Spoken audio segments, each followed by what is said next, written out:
नमस्कार दोस्तों, मैं राकेश कुमार वर्मा एक बार फिर से आपके सामने जो यूपी बीएड का एग्ज़ाम हुआ है 2021 का एंट्रेंस का, उसके कुछ क्वेश्चन जो हमारे पास आए हैं मैथ के, वो क्वेश्चन मैं आपके सामने ला रहा हूँ और आप इसको मैं पूरा विथ आपको सॉल्व दूंगा। सॉल्व के जरिए मैं आपके सामने रखूँगा और उसी के अकॉर्डिंग आप उसको क्या कर सकते हैं, मिला सकते हैं कि कितना आपका सही है कितना आपका गलत है। मेरे दोस्तों, बस ये है कि हो सकता है एक दो क्वेश्चन ना मिल पाए आपको, क्योंकि पूरा का पूरा क्वेश्चन है, लेकिन हमको लगता है कि एक से दो क्वेश्चन, इससे ज़्यादा और कोई क्वेश्चन हमको तो आगे क्वेश्चन को मैं लिखूंगा नहीं मेरे दोस्तों, क्योंकि मेरे पास 20 क्वेश्चन है और 20 क्वेश्चन को कराने के लिए बहुत वक्त लगता है और बहुत वक्त लगने के साथ साथ में जानते हैं आप कि एमबी ज़्यादा हो जाएगा। देखिए मेरे पास 20 क्वेश्चन है मेरे दोस्तों। इधर कितने हैं, इधर आपके कितने क्वेश्चन है, 12 क्वेश्चन इधर है और बाकी 8 क्वेश्चन इधर है।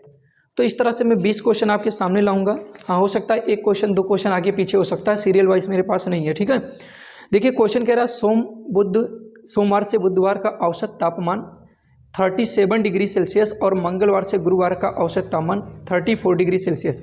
अगर बुधवार का तापमान सोमवार का तापमान का 4/5वां भाग है तो गुरुवार का तापमान ज्ञात कीजिए। ये 36 डिग्री इसका आंसर होगा।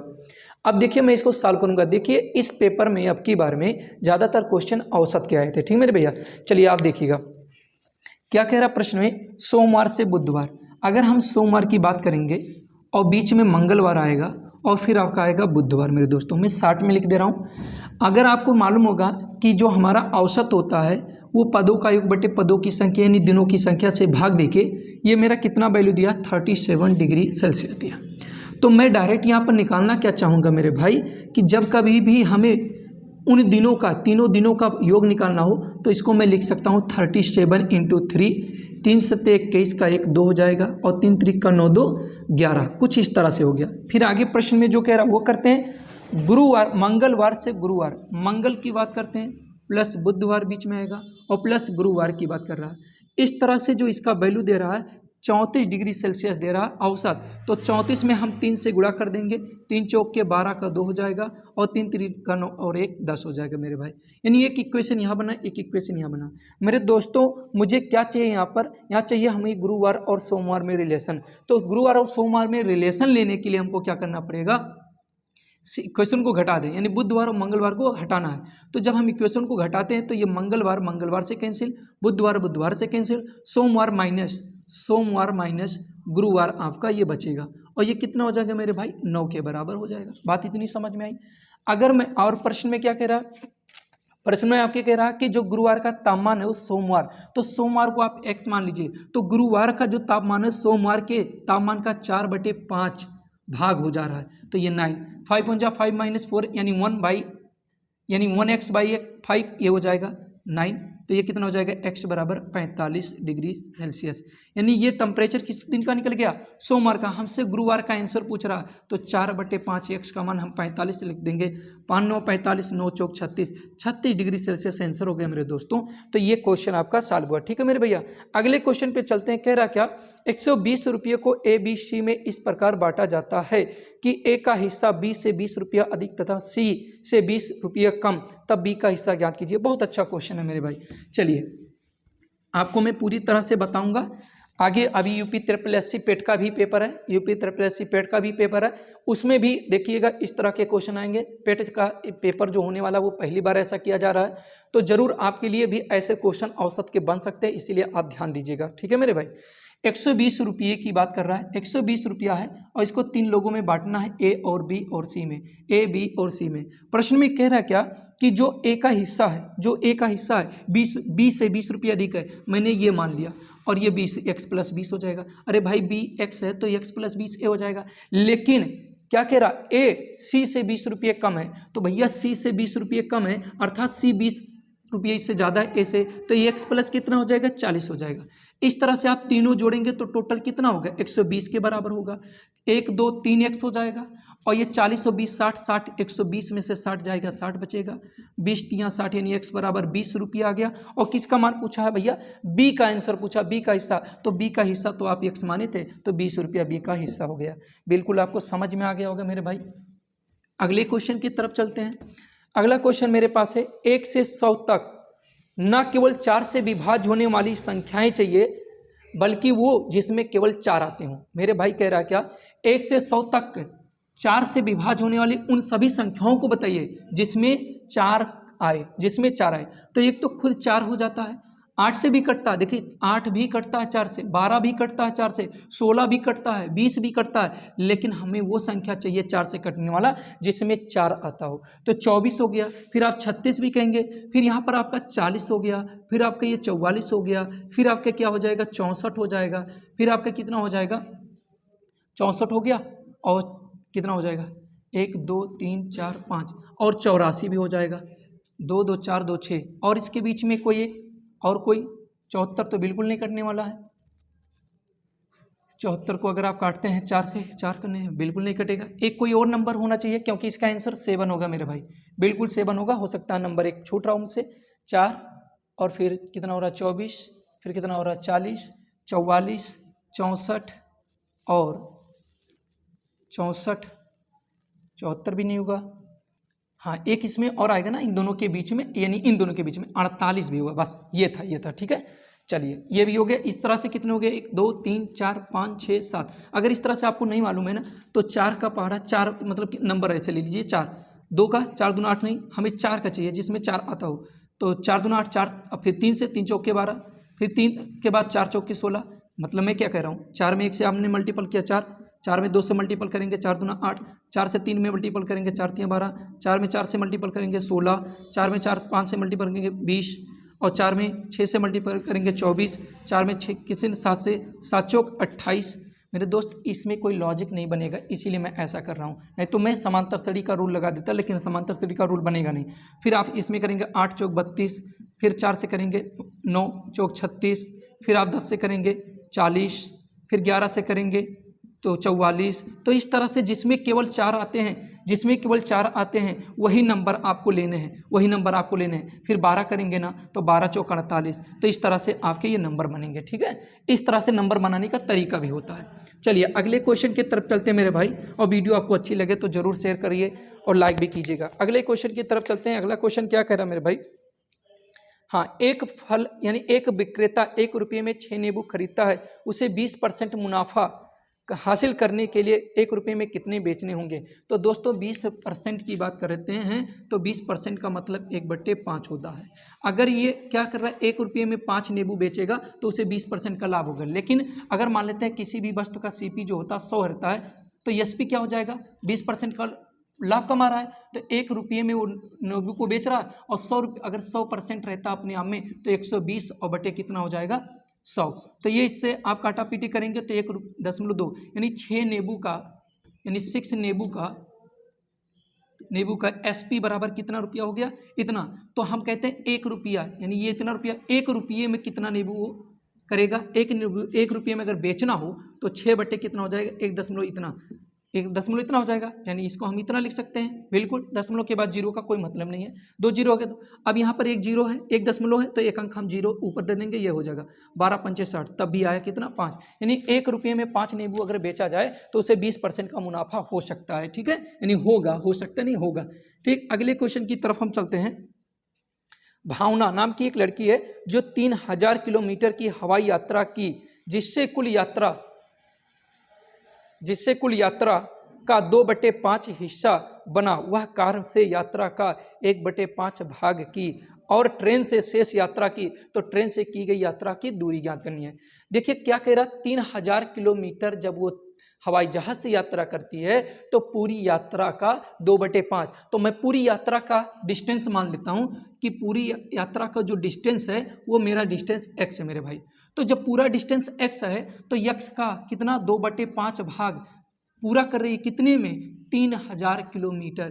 3000 किलोमीटर ये हो जाएगा आपका 15, और 15 का 5 में गुणा होगा तो 15 नहीं 7, यानी कितना हो जाएगा 15 × 5 = 75, 7500 किलोमीटर पूरी दूरी हमारी रही होगी मेरे भैया। ये मान लेते हैं ऐसे कोई दूरी रही होगी, वो 7500 किलोमीटर की पूरी दूरी रही होगी। अब प्रश्न में क्या कह रहा मेरे दोस्त कि उसने तो 2/5 भाग यानी 2/5 हिस्सा, यानी कि मान लेते हैं यहाँ से यहाँ तक 2/5 या जो भी हो 3000 किलोमीटर वो तय कर चुकी है। किसके द्वारा, हवाई जहाज के द्वारा।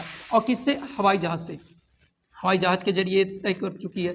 आगे प्रश्न में मेरे क्या कह रहा है कि वह कार से यात्रा का 1/5 भाग की, यानी 1/5 भाग की बात कर रही है। तो 1/5 का मतलब 1/5, यानी पूरा यात्रा 7500 था, 5 से अगर हम करें तो 15, यानी इतना तो दूरी हो गया। किससे? ये कार से। इतनी दूरी ये कितने कर लिया भैया? कार से कर लिया। कितने? कार से। तो हमसे बाकी शेष दूरी, प्रश्न में कह रहा बाकी शेष दूरी आप ट्रेन से चलते हैं, तो भैया आपको लगाने की जरूरत नहीं है, प्रश्न में कह भी दिया ट्रेन से कितना चल रहे हैं। अच्छा, ट्रेन से जितना चल रहे हैं उसकी दूरी, तो भैया पूरा 75 था, 3000 और 1545, यानी 7500 में से आप 4500 घटा देंगे, जिसमें क्या क्या क्या इंक्लूड है? प्लेन और ट्रेन दोनों। बाकी हमारा बच क्या रहा है? अच्छा, प्लेन और कार बाकी बच रहा है क्या? यहाँ जो बचेगा वो हमारा किसका हो जाएगा? ट्रेन का हो जाएगा। तो आप घटा देंगे तो कितना हज़ार हो गया? 3000, यानी 3000 किलोमीटर हमारा किसका हो जा रहा है मेरे भैया? 3000 किसका हो रहा है? तो ये भी आपका आंसर हो गया। 3000 किलोमीटर किससे चल रहा है? ट्रेन से। बाकी शेष दूरी जो चल रहा था वो ट्रेन से चल रहा था, तो ट्रेन द्वारा चली गई दूरी 3000। अगर मान लें तो 7500 की जगह पे कभी हम अगर लैंग्वेज में बोल दिया 75000, तो सॉरी उसके लिए, लेकिन लिखा जो है उस पर आप देखिएगा और मैं आपको बता दिया। ठीक है, चलिए अगले क्वेश्चन की तरफ चलते हैं। अगला क्वेश्चन भी क्या कह रहा है आपका? रमेश और महेश नाम के 2 व्यक्ति हैं जिनकी वर्तमान आयु, यानी उनका जो एज है, रमेश और महेश के जो आयु है वो कितना है? 5:4 के अनुपात में है। अगर इनमें 3 साल बढ़ा दी जाती है तो उनकी आयु कितनी की अनुपात में हो जाती है? इतना। तो आप इसको ट्रिक से भी लगा सकते हैं, लेकिन अगर नहीं लगाना चाहते हैं तो आपको कोई दिक्कत नहीं है। आप ये काम कीजिएगा, 5x और बटे 4x मान लीजिए, और दोनों में 3 बढ़ा दीजिए, क्योंकि 3 वर्ष दोनों में बढ़ेगा ना। और बराबर ये कितने की? 11/9 के। 9 बचे 45 और 11 चौक 44। 44 को 45 के पास लाओगे तो 1x बचेगा। 9 तिरिक 27 और 11 तिया 33। 33 में 27 को लेकर आओगे तो कितना बचेगा भैया? ये आपका कितना बचेगा? 11 तिया 33 और 11 तिया 33 हो जा रहा, और 27, यानी कितना? 6 बच रहा है। इस तरह से 6। और इसका एज पूछा है, वर्तमान आयु पूछा है, महेश की वर्तमान आयु। महेश की वर्तमान आयु तो ये था, तो यानी कि 4 गुणे अगर हम 6 कर देते हैं तो 6 चौक 24 वर्ष आज के समय में यानी महेश रहे होंगे। ठीक है, तो ये भी आपका एक क्वेश्चन था मेरे भाई। अगले क्वेश्चन की बात करते हैं। अगला क्वेश्चन क्या कह रहा है? एक फल विक्रेता जो 10%, 14% का क्रमिक छूट देता है तो कुल छूट क्या होगा? इसका शायद आंसर 22 कुछ करके आया था। देखिए, किसी वस्तु पर पहले वो 10% का छूट दे रहा है, और फिर वो कितने का? 14% का छूट दे रहा है, और फिर माइनस माइनस प्लस हो जाएगा 10 गुणे, क्योंकि फार्मूला होता है मेरे भाई, अगर आप हमारा वीडियो पढ़े होंगे तो 60 वीडियो में मैं लिखवाया था x + y बटे क्रमिक छूट के लिए, यही परसेंटेज का फार्मूला होता है।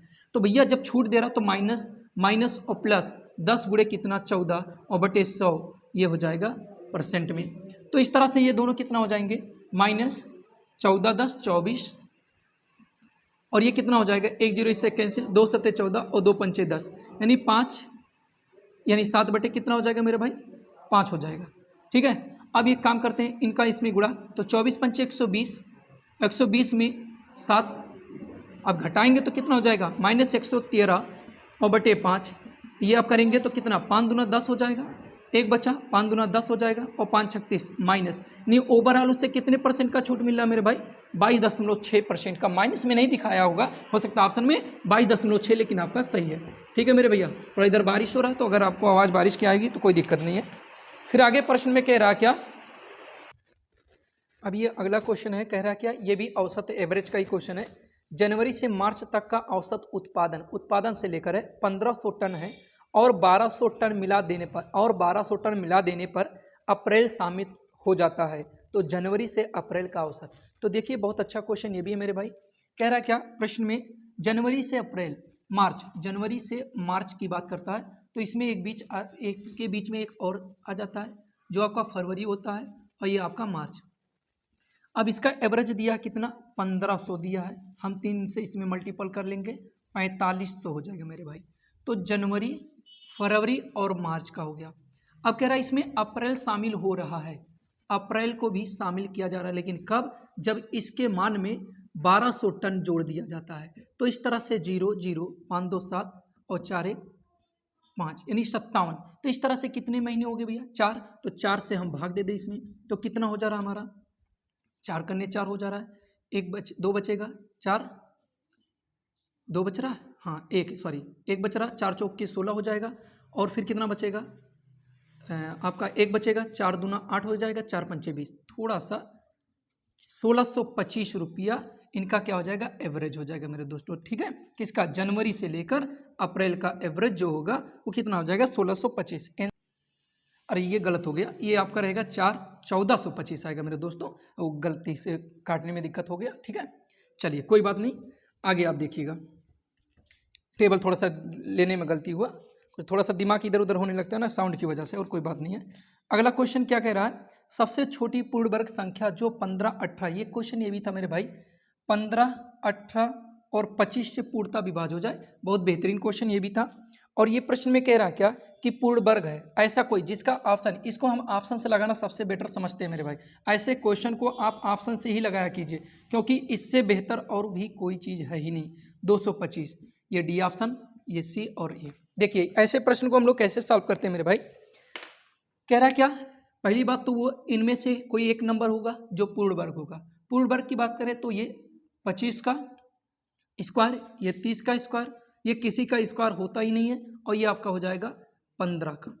तो इस तरह से तो 3 संख्याएं हमारे हो गए, लेकिन हमें वो संख्या चाहिए जो 15 से कटता हो, 18 से कटता हो, 25 से। मेरे दोस्तों अगर हम 15 की बात करें तो 5 और 3 से जो संख्या कटती हो, 18 की बात करें तो 3 और 3 गुणे 2 अर्थात 9 से समझ लीजिए, 9 और 2 से जो कट रही हो, और ये केवल 5 से कट रहा हो। तो 5 से कटने को तो ये कट जाएगा, और 5 2 7 6 13, ये 3 से नहीं कटेगा, किसी कीमत में नहीं हो सकता। ये आ जाते हैं 5 2 7 2 9, ये 3 से भी कट जाएगा, और किससे कट जाएगा, 5 से भी कट जाएगा। लेकिन हम ये कोशिश करते हैं कि 2 से कटेगा, 2 से तो किसी कीमत में नहीं कटेगा, क्योंकि 18 में 2 है। सभी को हम चेक कर लेते हैं, और ये हमारा क्या हो जा रहा है, ये हमारा 3 से भी कटेगा, 2 से भी कटेगा, 9 से यानी 5 से, ये हमारा करेक्ट आंसर हुआ भैया। ठीक है, चलिए अगले क्वेश्चन की तरफ चलते हैं। अगला क्वेश्चन क्या है, अगला क्वेश्चन कह रहा है, और ये भी BHU का जो मैं वीडियो बनाता ना उसमें ये क्वेश्चन मैं कराया हूँ मेरे भाई। कह रहा 15 वर्षों में चक्रवृद्धि ब्याज एक धन का 2 गुना हो जाता है, कितने वर्षों में 8 गुना हो जाएगा।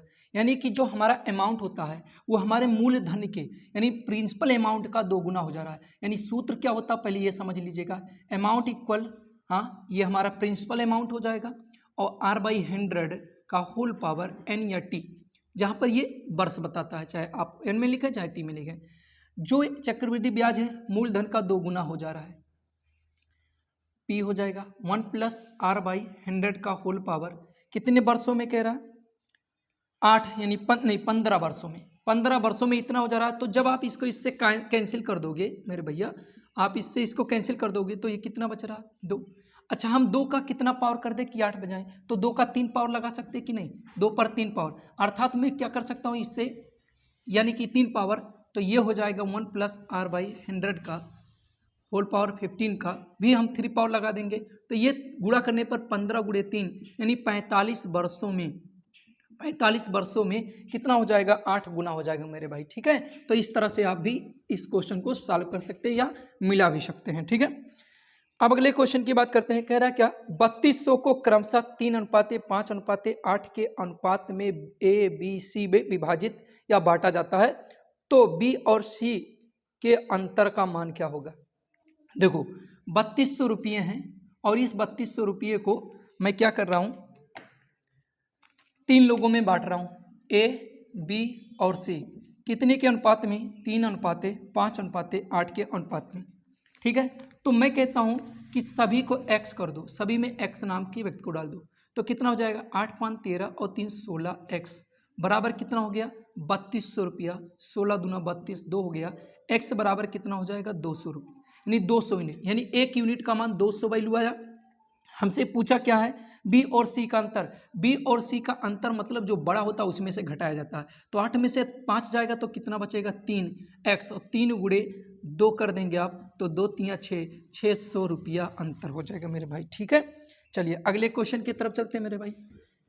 अगला क्वेश्चन आपका क्या कह रहा है, 10 पार्सल, फिर औसत का ही क्वेश्चन, 10 पार्सल का औसत 1.7 kg है, तो 10 पार्सल की बात औसत कह रहा है, तो मैं लिखता हूँ 1.7 kg को kg में दिया है, इसको kg में दिया है, तो मैं इसे ग्राम में बना लेता हूँ, तो ये कितना हो जाएगा, 1700 ग्राम हो जाएगा। ठीक है भैया, 10 पार्सल का औसत कितना है, इतना, तो हम 10 सम ऑफ 10 टर्म्स का यानी 10 पदों का योगफल निकालना चाहें तो 1700 में हमें कितने से मल्टीपल करना पड़ेगा भैया?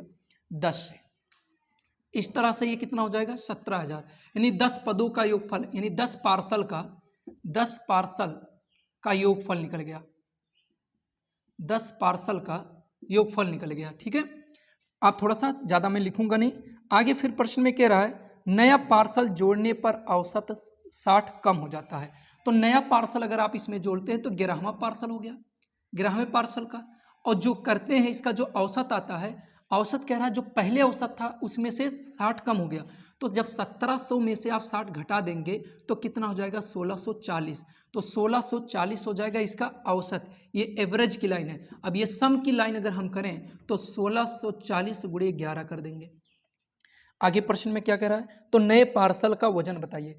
तो नया पार्सल 10 + 1 लिखेंगे और ये 10 का आया है ऑलरेडी। मल्टीपल करते हैं, 11 शून्य शून्य, 11 चौक 44 के 4 4 हो जाएगा, 11 छक 66 और 4 70, 0 7 हो जाएगा, 11 करने 11 और 7 18 हो जाएगा। अब इसमें से यानी 11वें यानी इसमें से इसको यानी 11 पार्सल में से 10 पार्सल का सम घटा दिया जाए तो एक ही पार्सल एक्स्ट्रा बचेगा। तो मैं लिखता हूँ कितना, ये हो गया इतना, और यानी 1040 ग्राम। अगर केजी में बनाना हो तो 1.040 केजी आएगा या 1.04 ही आपके ऑप्शन में मिल सकता है। तो ये भी एवरेज का क्वेश्चन था मेरे भाई। 12 क्वेश्चन आपके खत्म हो गए। आप इस तरह से मिला सकते हैं सभी को। अगले क्वेश्चन की तरफ चलते हैं। 2 वर्गों की परिधि। ये भी थोड़ा सा ना क्वेश्चन को थोड़ा लॉजिकल था। क्वेश्चन का लैंग्वेज आपको फंसा रहा था, ये लैंग्वेज ही नहीं समझ में आ रहा था। 2 वर्गों की परिधि 24 सेंटीमीटर और 32 सेंटीमीटर है। इन वर्गों के क्षेत्रों के योग के क्षेत्रफल के बराबर तीसरे वर्ग की परिधि ज्ञात कीजिए।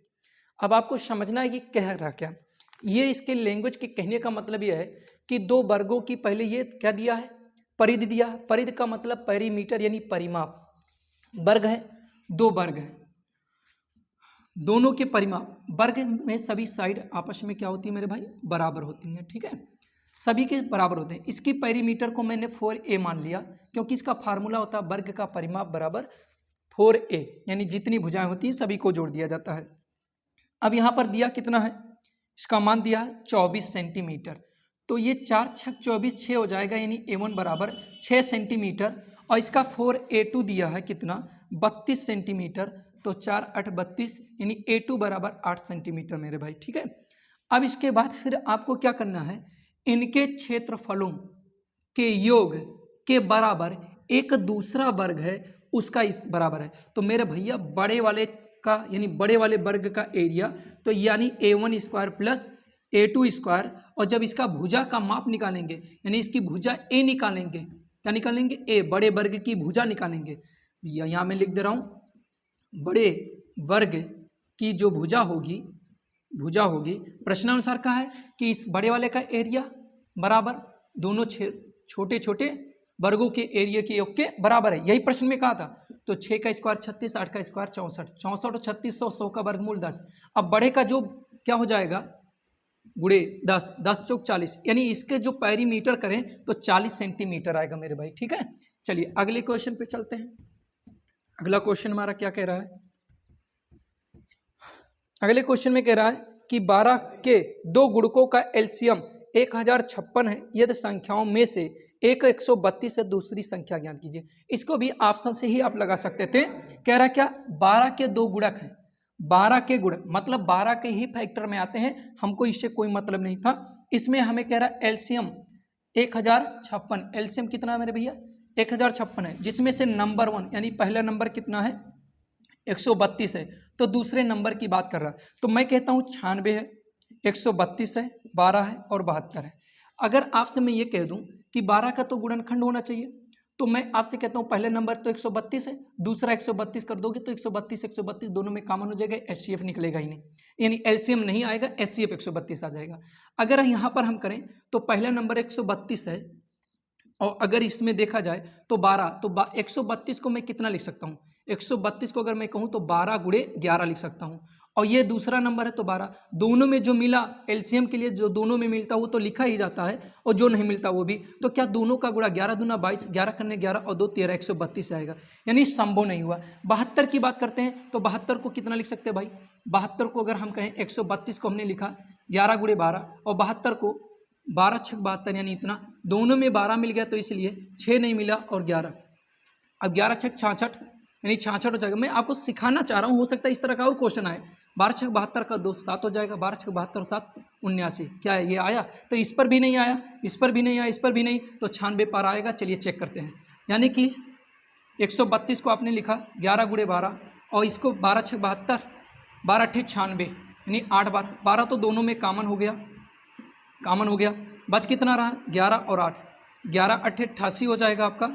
अब देखिए 12 अट्ठे 96, 12 9 108, 12 अट्ठे 96 यानी कि 6, यानी यही इसी से इकाई अंक देखा जाए तो इसका पहले मिल गया।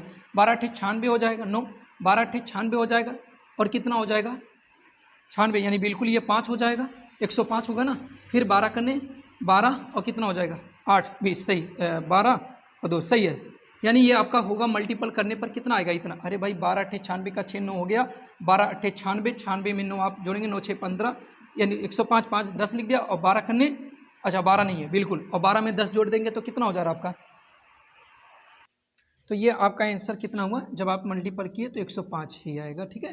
यानी इस तरह से 1056, यानी इसका जो आंसर आया वो आपका कितना हो गया? 1056। तो इस तरह से आप आंसर को चेक कर सकते हैं मेरे भाई। अगले क्वेश्चन की तरफ हम चलते हैं, और अगला क्वेश्चन क्या, ध्यान से समझिएगा। थोड़ा इधर बारिश हो रहा है, उसकी वजह से साउंड ज़्यादा हो रहे हैं, तो आप टेंशन मत लीजिएगा उस सब चीज़ों पर। देखिए कह रहे हैं ना, हाँ एक क्वेश्चन बहुत अच्छा था, लोगों को अगर हिंदी पढ़ के आंसर देना पड़ता ना तो कहीं ना कहीं वो मिस्टेक हो रहा था, लोगों को समझ में नहीं आ रहा था। संख्या और उसके पारस्परिक का योग 2 सही 1/20 है तो संख्या होगी, ऐसे प्रश्न दिया था।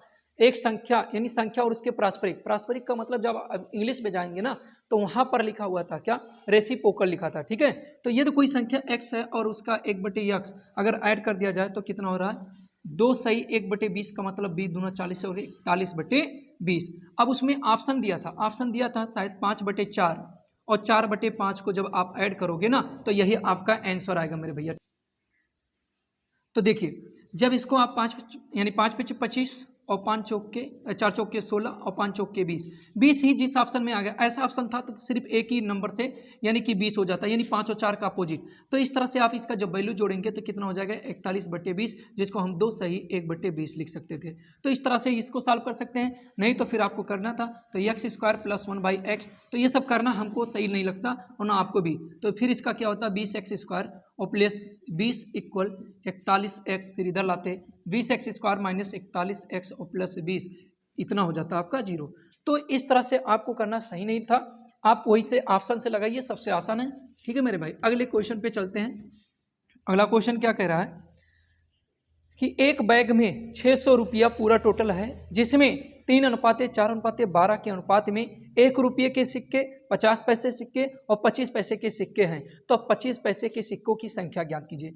600 रुपया टोटल बन रहा है, एक बैग में रखा हुआ है। सिक्कों की संख्या की अगर बताएं, 1 रुपये वाली बात करें, 50 पैसे की बात करें और यहाँ पर 25 पैसे की बात करें, 25 पैसे की बात करें, तो इस तरह से 1 रुपये वाले जो सिक्के हैं 3 के अनुपात में और इनका 4 और इनका 12, इस तरह से आप क्या कर सकते हैं? इसमें मल्टीपल कर सकते हैं x से, बिल्कुल सही। अगर मैं कहता हूँ ये रुपये का था तो सभी को रुपये में, क्योंकि यहाँ पर रुपया दिया है, रुपये में बनाएंगे तो 3 रुपया का तो 3 ही हो जाएगा। लेकिन 4 सिक्के हैं, 4 सिक्के हैं किसके? 25 पैसे के। तो जब 4 सिक्के हैं 50 पैसे के तो ये 2 रुपये बन जाएगा, यानी 2x आप इसको बनाइएगा, ध्यान में रखिएगा ये चीज़। और ये 12 है तो 25 चौका 100 यानी 3 रुपये आपका हो जाएगा। तो इस तरह से ये 3x हो जाएगा और बराबर 600 हो गए।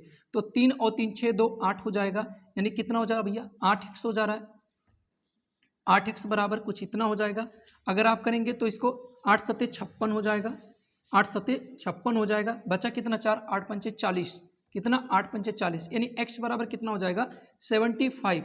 अब हमसे पूछ क्या रहा है? किसका रेशियो पूछ रहा है? कितने सिक्कों की बात कर रहा है? 50 पैसे यानी 12, अच्छा 25 पैसे के सिक्कों की बात कर रहा है। तो बताइएगा ये 25 पैसे के सिक्कों की बात अगर करें तो 12, तो इसमें हम किससे कर देंगे? 75 से। 12 पंचे 60 का 0 हो जाएगा 6 और 12 छक 72 और 6 कितना हो जाएगा भाई?